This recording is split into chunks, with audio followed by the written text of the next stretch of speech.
يا أيها الناس اعبدوا ربكم الذي خلقكم والذين من قبلكم لعلكم تتقون الذي جعل لكم الأرض فراشا والسماء بناء وأنزل من السماء ماء فأخرج به من الثمرات رزقا لكم فلا تجعلوا لله أندادا وأنتم تعلمون وإن كنتم في ريب مما نزلنا على عبدنا فأتوا بسورة من مثله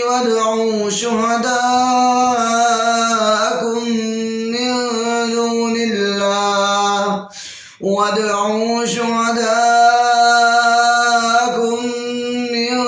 دون الله إن كنتم صادقين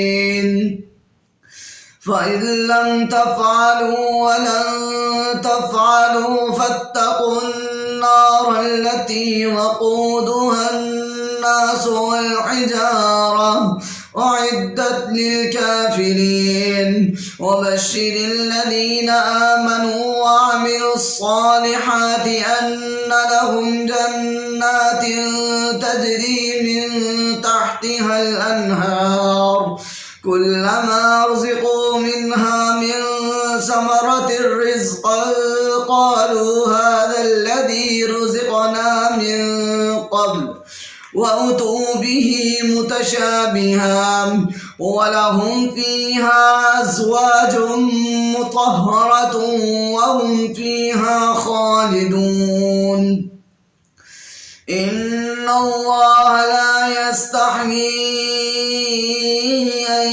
يضرب مثلا ما بعوضة فما فوقها فأما الذين آمنوا فيعلمون أنه الحق من ربهم وأما الذين كفروا فيقولون ماذا أراد الله بهذا مثلا يضل به كثيرا ويهدي به كثيرا وما يضل به إلا الفاسقين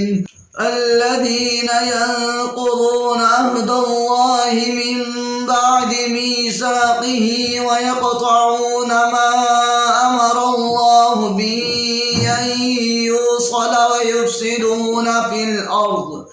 أولئك هم الخاسرون كيف تكفرون بالله وكنتم أمواتا فأحياكم ثم يميتكم ثم يحييكم ثم إليه ترجعون هو الذي خلق لكم ما في الأرض جميعا ثم استوى إلى السماء فسواهن 7 سماوات